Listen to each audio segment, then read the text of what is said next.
Hello बच्चों, अब हमारे पास परिचय 2 कक्षा 9 के गणित का अध्याय 1 जो कि है संख्या पद्धति, उसी का परिचय 2 है। परिचय 1 हमने पहले वीडियो लेक्चर में कवर कर लिया था। अब ये है परिचय 2। इसमें हम क्या क्या पढ़ेंगे?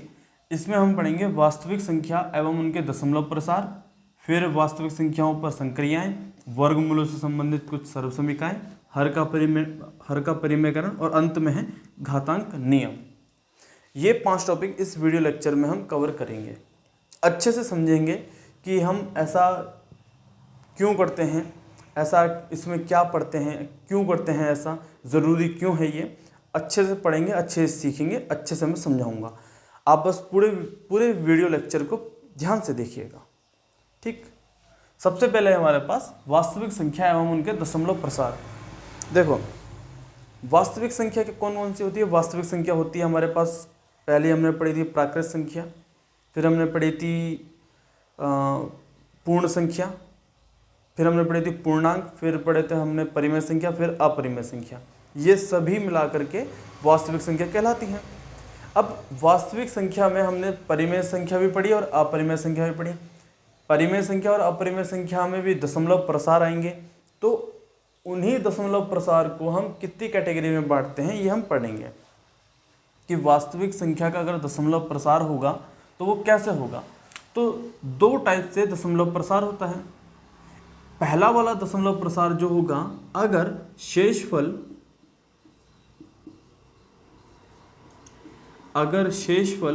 0 आ जाए, पहली कैटेगरी। दूसरी कैटेगरी, अगर शेषफल 0 ना आए, अगर शेषफल 0 ना आए तो देखो, तो वास्तविक संख्याओं के दशमलव प्रसार 2 कैटेगरी में है। एक दशमलव प्रसार वो होगा जब शेषफल अंत में 0 आ जाए, एक वो होगा जब शेषफल 0 आए ही ना, तो मतलब उसका अंत ही नहीं होगा। इस प्रकार के दशमलव प्रसार को हम कहते हैं शांत दशमलव प्रसार। ये शांत नहीं है, ये शांत है, और इसको हम बोलते हैं इंग्लिश में टर्मिनेटिंग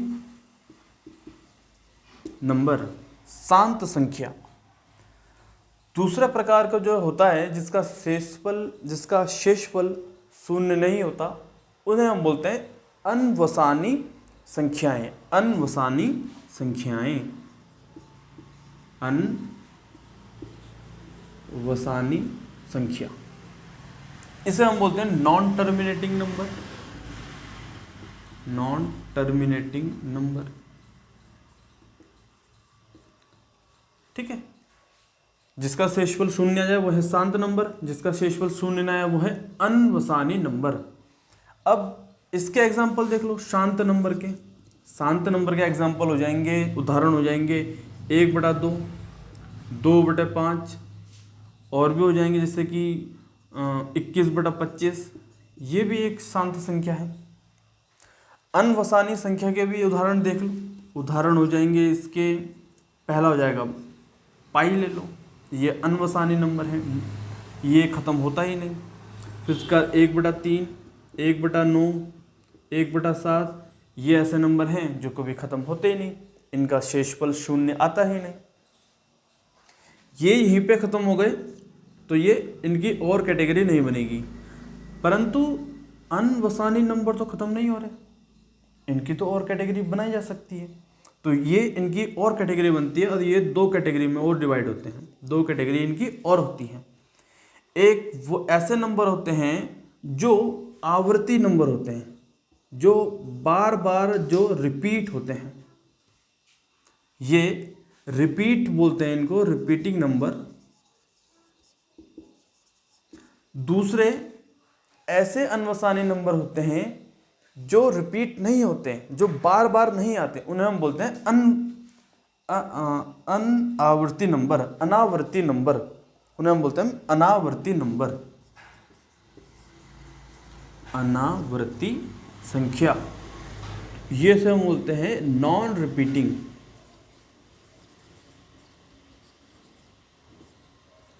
ठीक है। तो अनवसानी नंबर भी 2 प्रकार के होते हैं, आवर्ती नंबर और अनावर्ती नंबर। आवर्ती नंबर का एक उदाहरण देख लो। आवर्ती नंबर का एक उदाहरण हो जाएगा 1/3, 1/9, 1/7, ये सभी आवर्ती नंबर के उदाहरण हैं। अनावर्ती नंबर का उदाहरण देखोगे, अनावर्ती नंबर के उदाहरण होते हैं पाई, फिर और होता है हमारे पास 0.10, 100, 10000, 10000, तो ये हो जाते हैं हमारे पास अनावर्ती संख्याएं। दोबारा से देखिए, वास्तविक संख्याओं के दशमलव प्रसार को हमने दो हिसाब से बांटा। पहला, जिसका शेषफल भाग देने पर जिसका शेषफल 0 आ गया, ऐसे नंबर को हम शांत नंबर कहते हैं, उनके उदाहरण ये हैं। जिसका शेषफल 0 नहीं आया, उन नंबर को हम अनवसानी नंबर कहते हैं, उनके उदाहरण ये हैं। अनवसानी नंबर खत्म नहीं होते, वो भाग होते जाते हैं, इसलिए इनकी दो कैटेगरी बनाई गई। एक कैटेगरी में ऐसे नंबर को रखा गया जो भाग देने पर रिपीट होते जाते हैं, जिनकी आवृत्ति होती जाती है, उनके एग्जाम्पल ये हैं। और एक नंबर वो हैं जिनकी आवृत्ति नहीं होती, बार बार अलग नंबर आता है, तो वो उनके एग्जाम्पल ये हैं। इनकी आवृत्ति बार बार कैसे होगी, जैसे मैं 1/3 को ले लूँ तो 1 जो है 3 से भाग होगा। सबसे पहले लगाएंगे हम दशमलव, यहाँ पे 1 0 आ जाएगा, तो 3 3 9, 1 बचेगा, फिर यहाँ पे 1 0 लग जाएगा, फिर 3 3 9, 1 बचेगा, फिर 3 3 9, ऐसे ही ये चलते जाएगा। तो ये आवृत्ति वाला नंबर है, ये आवृत्ति वाले नंबर हो जाएंगे, रिपीटिंग नंबर हो जाएंगे। हमने इसको इसलिए पढ़ा क्योंकि यहाँ से हमें पता चलेगा कि कौन से नंबर परिमेय संख्या हैं, कौन सी संख्याएं परिमेय हैं और कौन सी संख्या अपरिमेय है। शेषफल 0 आ जाता है, ये P/Q के फॉर्म पे हैं, P/Q के रूप में इनको दर्शाया जा सकता है, तो ये हमारे पास परिमेय संख्या है, ये वाली परिमेय संख्या है। शेषफल 0 शांत वाले नंबर परिमेय संख्या होते हैं। अनवसानी वाले नंबर भी कुछ परिमेय संख्या होती है और कुछ अपरिमेय होती है।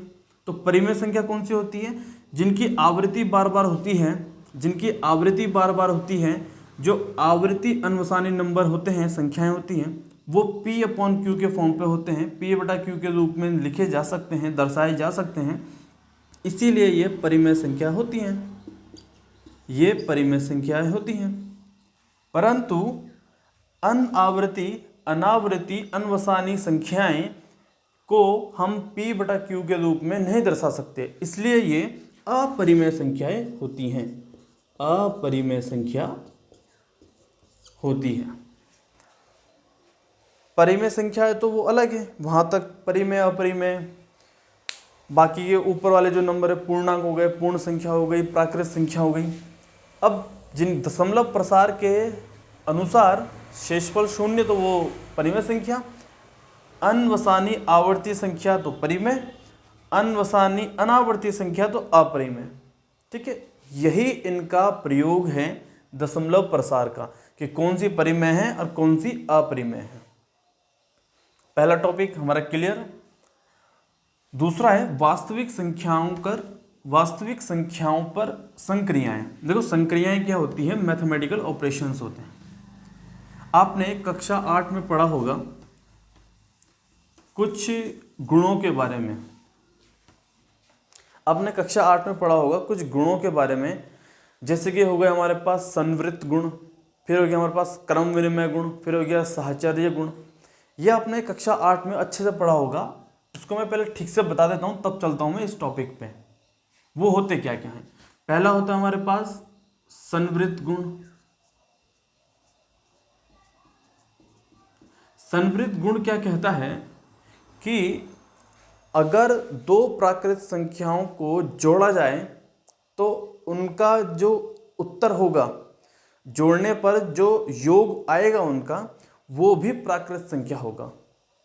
अगर दो पूर्ण संख्याओं को जोड़ा जाए तो उनका जो उत्तर होगा, योग होगा, वो भी पूर्ण संख्या होगा। अगर दो पूर्णांकों को जोड़ा जाए तो उनका उत्तर भी पूर्णांक ही होगा। ये कहता है संवृत्त गुण। ऐसे ही गुणा में भी करेंगे। दो प्राकृत संख्याओं को गुणा किया जाए तो उनका उत्तर आएगा प्राकृत संख्या। दो पूर्ण संख्याओं को गुणा किया जाए तो उनका उत्तर आएगा पूर्ण संख्या, दो पूर्णांक को गुणा किया जाए तो उनका भी उत्तर आएगा पूर्णांक। तो ये कहता है संवृत्त गुण। ऐसे ही सभी वास्तविक संख्याओं के लिए ये लागू होंगे, सिर्फ जोड़ और गुणा पे लागू होंगे, घटाना और डिवाइड पे ये लागू नहीं होंगे। घटाना और डिवाइड पे ये लागू नहीं होंगे। दूसरा गुण जो होता है हमारे पास वो होता है क्रम विनिमय गुण। क्या होता है? क्रम विनिमय गुण। क्रम विनिमय गुण क्या होता है? संख्याओं का योग करने पर और संख्याओं का गुणा करने पर अगर उनका क्रम में बदलाव कर दिया जाए, क्रम परिवर्तन कर दिया जाए, तो उत्तर में कोई परिवर्तन नहीं होगा, उत्तर समान ही रहेगा। जैसे कि अगर मैंने 1 को 1 धन 2 लिखा तो इसका उत्तर आएगा 3।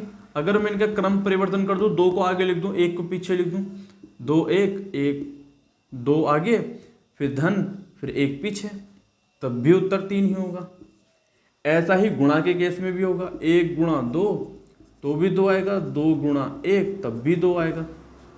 ठीक है, तो ये रहता है क्रम विनिमय गुण कि संख्याओं का क्रम उत्तर पे प्रभाव नहीं डालता। तीसरा है हमारे पास साहचर्य गुण। साहचर्य गुण, साहचर्य गुण ये कहता है कि जो संख्याओं का समूह है, अगर वो बदलाव कर दिया जाए, संख्याओं के समूह में परिवर्तन ला दिया जाए संख्याओं के समूह में, तब भी उत्तर में कुछ फर्क नहीं पड़ता, परिवर्तन उत्तर में नहीं आता। कैसे? ये भी जोड़ और गुणा पे ही होगा, जोड़ और गुणा पे ही होगा। जैसे कि अगर मैं 1 धन 2 धन 3 कर रहा हूँ और a को मैंने कोष्टक के अंदर रख दिया, ये मैंने समूह बना दिया, इसका उत्तर होगा 6, योग होगा 6। अगर मैंने फिर ऐसे किया 1 + 2 + 3 और मैंने फिर 2 + 3 को कोष्टक के अंदर रख दिया, इनकी ग्रुपिंग कर दी, पहले यहाँ पे दी ग्रुपिंग, अब मैं यहाँ ले आया, तब भी इसका उत्तर सेम ही रहेगा, कोई परिवर्तन नहीं आएगा उत्तर में। ये तो था धन के लिए, जोड़ने के लिए, और गुणा के लिए करना चाहूँ मैं तब भी उत्तर सेम ही होगा। पहले समूह ये था कोष्टक का, अब समूह में ये है कोष्टक के, तब भी उत्तर 6, यहाँ पे भी उत्तर 6, तो दोनों में भी से। तो यही कहता है हमारा साहचर्य गुण। अब हमने इसको पढ़ा क्यों, रिवाइज क्यों किया?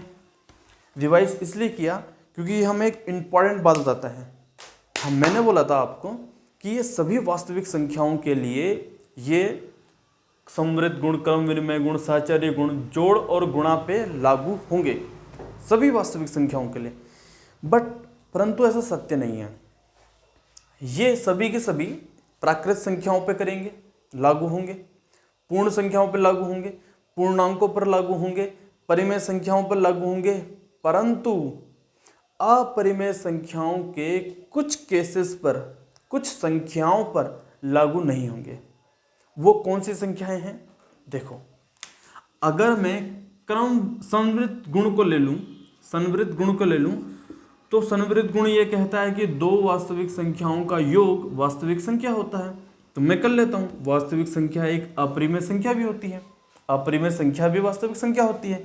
तो ये अपरिमेय संख्या है, इसको मैं जोड़ रहा हूं दूसरी अपरिमेय संख्या से। ये √2 है, ये माइनस का बाहर है और √2 अलग है, तो ये भी एक अपरिमेय संख्या है। इसको जोड़ने पर उत्तर क्या मिलता है? 0 आता है। ये अपरिमेय संख्या, ये अपरिमेय संख्या का योग जोड़ने पर हमें क्या मिल रहा है? परिमेय संख्या। तो ये वायलेट कर रहा है, ये उल्लंघन कर रहा है संवृत्त गुण का। अपरिमेय संख्याएं उल्लंघन करती है संवृत्त गुण का, और ऐसे ही उल्लंघन करती है क्रम विनिमय गुण का, साहचर्य गुण का। इसको हम माइनस भी करके देखें तो √2 - √2 तब भी 0 आता है। गुणा करके देखें √2 × √2 तब भी 2 आता है। दो अपरिमेय संख्याएं परिमेय संख्या बनाती हैं, इनको अगर हम भाग करके देखें तब भी ये वो बनाती हैं, परिमेय संख्या बनाती हैं। तो अपरिमेय संख्याएं उल्लंघन करती है इन गुणों का। ठीक, यही था इम्पोर्टेंट पार्ट, इसका सबसे महत्वपूर्ण भाग यही था कि हमें अपरिमेय संख्याओं का इन गुणों पर लागू होना होता है या नहीं होता है देखना था। तो हमने देख लिया, तो ये वाला टॉपिक भी हमारा कवर होता है। अब हमारे पास नेक्स्ट टॉपिक जो है वो है वर्गमूलों से संबंधित कुछ सर्व समीकरण। 4-5 सर्व समीकरण होती हैं, उनको हम डायरेक्ट देख लेते हैं। यह होता है वर्गमूल। वर्गमूल के अंदर कुछ संख्या होती है। ये जो चिन्ह आप देख रहे हैं, ये इस चिन्ह को हम कहते हैं करणीय चिन्ह। करणीय चिन्ह, ठीक है। इसको हम बोलते हैं, जैसे कि अगर मैंने लिख दिया ना करणी में 2 बोलते हैं हम इसको, करणी में 2। इंग्लिश में बेटर लगता है कि मुझे इसको हम √2 बोल दे, राइट, √2। अंडर रूट भी आता है वैसे, अंडर रूट, बट हम अंडर को नेगलेक्ट कर देंगे, √2 बोल देंगे डायरेक्ट, मतलब एक ही होता है। करणी में 2 बोलो, √2 बोलो, बात एक ही है। ये करणीय चिन्ह होता है, इसको इंग्लिश में होते हैं रेडिकल साइन। रेडिकल साइन, ठीक। तो हमारे पास जो सर्व समीकरण हैं वो है, पहली है, अगर मैं √a की मल्टीप्लाई √b से कर दूं, अगर मैं करणी में a की गुणा करणी में b से कर दूं, तो ये करणी के अंदर a गुणा b हो जाएगा। दूसरा हो जाएगा √a को भाग दे देंगे √b से, तो ये हो जाएगा a/b पूरे का पूरा अपॉन में। तीसरा हम देखें, अगर मैं √a प्लस √b की मल्टीप्लाई √a माइनस √b से करूं, तो ये उत्तर में हो जाएगा a-b। चौथा, अगर मैं √a प्लस √b की गुणा कर दूं √c प्लस √d से, तो ये उत्तर में क्या हो जाएगा, a की गुणा होगी c से, फिर प्लस आएगा, फिर a की गुणा होगी d से, तो ac ad। √a की मल्टीप्लाई √c से, इस वाले का फॉर्मूला करेंगे तो ये हो जाएगा √ab, डायरेक्ट हो जाएगा, मल्टीप्लाई भी मतलब हो, √ab हो जाएगा।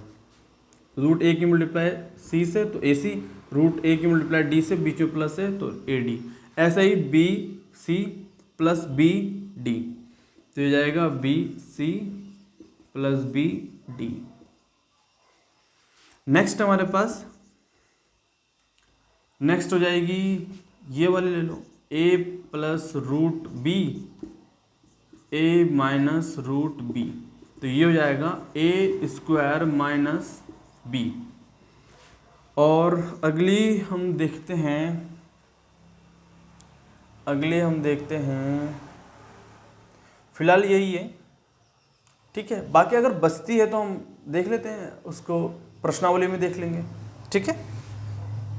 तो ये हो गई हमारे पास वर्गमूलों से संबंधित कुछ सर्व समीकरण। अगला जो विषय है हमारे पास, टॉपिक है, वो है हर का परिमेयकरण।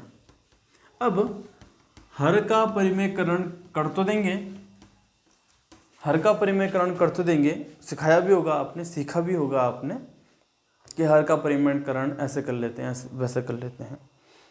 परंतु मुझे ये बताइए कि हमें हर का परिमेयकरण करना क्यों होता है? ऐसा क्या कारण है जिसके वजह से हम हर का परिमेयकरण करते हैं? देखो, बहुत साधारण सी बात है। अगर मुझे किसी नंबर को संख्या रेखा पर दर्शाना हो, तो मैं दर्शाने के लिए मुझे कुछ नंबर संख्या रेखा खींचनी होगी। अब संख्या रेखा खींचने के बाद मुझे उस संख्या को बताना होगा कि ये संख्या किस संख्या के पास में है या किन दो संख्याओं के बीच में है, धनात्मक में है, ऋणात्मक में है, 0 के करीब है या 0 से दूर है, ये दर्शाना पड़ता है। इस दर्शाने के लिए ही हमें हर का परिमेयकरण करना होता है। क्या करना होता है, एक उदाहरण के साथ देखते हैं। अगर मेरे पास एक संख्या है 1/√2, 1/√2, तो हमें इसका, अगर हम इसको डायरेक्ट सीधे ही संख्या रेखा पर दर्शाने चले जाएं या संख्या रेखा पर दर्शाने लगे तो हमें बहुत दिक्कतों का सामना करना पड़ेगा, क्योंकि √2 का मान जो होता है कुछ इस प्रकार होता है, 1.11410 ऐसे कुछ होता है, आगे तक चलता जाता है। और ये अपरिमेय संख्या होती है। अपरिमेय संख्या मतलब ये अनवसानी अनावर्ती संख्या होती है। ये ना तो कभी खत्म होगी और ना रिपीट होगी। ठीक, ये संख्या रेखा पर दर्शाने के लिए हमें बहुत मुश्किलों का सामना, बहुत समस्याएं झेलनी पड़ेगी। इसी समस्या को दूर करने के लिए क्यों ना इस अपरिमेय संख्या को परिमेय संख्या में बदल दिया जाए। अब अपरिमेय संख्या को परिमेय संख्या में बदलना है तो इसके लिए तो हमें वही करना पड़ेगा, हर का परिमेयकरण करना पड़ेगा। हर अपरिमेय से परिमेय में बदलने के लिए, परिमेय में परिवर्तन करने के लिए इस विधि को ही हर का परिमेयकरण कहते हैं। और ये कैसे होता है, जो हर है वो है √2, इसी √2 से ऊपर नीचे अंश और हर में गुणा कर देंगे। √2 ऊपर भी, √2 नीचे भी। तो पहला हो जाएगा हमारे पास √2 ऊपर, फिर √2 की मल्टीप्लाई √2 होगी, मतलब ये हो जाएगा √2 × √2, ये हो जाएगा √4। और √4 की वैल्यू क्या होती है, √4 की मान क्या होता है, 2 होता है, 2 होता है। ये हो गया। नाउ अब मुझे ये बताओ, क्या ये पहले से ज़्यादा इजी हो गया, नहीं हो गया? फील देखो, आप फील कराता हूँ। अगर मैं 10 को 2 से भाग दूँ तो क्या 10 का आधा 5 नहीं होता? अगर मैं 16 को 2 से भाग दूँ तो क्या 16 का आधा 8 नहीं होता? अगर मैं 30 को 2 से भाग दूँ तो क्या 30 का आधा 15 नहीं होता? अगर मैं √2 को 2 से भाग दूँ तो क्या √2 का आधा नहीं होगा? होगा। अब जब √2 का आधा होगा तो हम ये तो बोल सकते हैं ना कि 0 एंड √2 के बीच में होगा ये वाला नंबर, क्योंकि इसकी वैल्यू ये है और इसके अपॉन में 2 है। तो हम सिंपल बोल सकते हैं कि ये वाली वैल्यू 0 एंड √2 के बीच में होगी। कैसे? 1 2 3 4। अब √2 की वैल्यू तो यहाँ पे होती है समथिंग, और √2 की वैल्यू अगर यहाँ होती है तो √2 के ठीक बीच में मतलब यहाँ पे होगा नंबर। तो बस आप यहाँ पे डायरेक्ट शो कर सकते हो, या फिर आप ये बोल सकते हो कि इसके बीच में होगा नंबर, 0 एंड 1 के बीच में होगा नंबर। बहुत इजी तरीके से हमने हर का परिमेयकरण करके इस संख्या को संख्या रेखा पर प्रदर्शित कर दिया। इसी कारण हर का परिमेयकरण करते हैं। इसी कारण एनसीईआरटी में ये बच्चों को सिखाया जाता है। ठीक है, तो हर का परिमेयकरण क्या होता है? किसी संख्या को किसी दिए गए किसी संख्या में अगर हर में अपरिमेय संख्या है, उस अपरिमेय संख्या का परिमेय संख्या में परिवर्तन, परिमेय संख्या में बदलने को ही हर का परिमेयकरण कहते हैं। इसके कारण हमें संख्या रेखा पर उस संख्या को प्रदर्शित करने में बहुत ईजीनेस हो जाती है, बहुत सरलता से हम प्रदर्शित कर पाते हैं उस संख्या को। यह भी हो गया हमारे पास हर का परिमेयकरण। अंतिम टॉपिक जो है हमारे पास वो है घातांक नियम। बहुत इजी टॉपिक है, निपटाते हैं इसको फटाफट। पहला घातांक नियम जो हो जाएगा वो हो जाएगा हमारे पास, पहले मैं आपको समझाता हूं कि घातांक नियम में क्या क्या होता है। अगर ये a है और इसकी घात m है, तो जो ये a है ना, इसको तो हम बोलते हैं बेस, और जो m है इसको हम बोलते हैं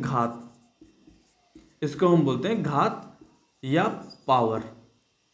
ठीक है, तो बेस इसके वर्ड यूज करूंगा मैं, और ये है m, ये घात या पावर। तो पहला नियम जो होगा हमारे पास घातांक नियम में वो होगा, अगर ए की पावर m है और a की पावर n है, अगर a की पावर m है और a की पावर n है तो बेस सेम है, पावर डिफरेंट है, तो पावर ऐड हो जाएगी, पावर ऐड हो जाएगी, घात जो है जुड़ जाएंगे। दूसरा है अगर डिवाइड में है a की पावर m भागा a की पावर n, अगर बेस सेम है और ये डिवाइड में है तो घात घट जाएगी, सबट्रैक्ट हो जाएगी। तीसरा है अगर a की पावर m है और b की पावर m है, देखो बेस अलग अलग है बट पावर सेम है, घात सेम है, तो ऐसे केसेस में a इंटू बी की पावर m हो जाएगी, a गुणा b की घात m हो जाएगी। चौथा नियम है कि अगर a की पावर m है और उसकी भी पावर n है तो ये क्या हो जाएंगी, घात जो है गुणा हो जाएंगी, गुणा हो जाएगी, a की पावर m की पावर n हो जाएगी a की पावर m इंटू n। इसी के साथ हमारे पास ये टॉपिक क्लियर होता है। हमने सबसे पहले क्या पढ़ा, हमने देखा वास्तविक संख्याएं एवं उनके दशमलव प्रसार, उसका बाद हमने देखा वास्तविक संख्याओं पर संक्रियाएं, फिर हमने देखा वर्गमूलों से संबंधित कुछ सर्वसमीकाएं, हर का परिमीकरण देखा, घातांक नियम समझे। मैं आशा करता हूं कि आपको ये वीडियो लेक्चर अच्छा लगा होगा, समझ में आया होगा और कारण पता चला होगा कि हम ऐसा क्यों करते हैं। अगर आपको ये वीडियो लेक्चर पसंद आ रहे हैं और अगर आपको ये पसंद आया हो तो इस वीडियो को लाइक कीजिए और हमारे चैनल को सब्सक्राइब कीजिए। धन्यवाद।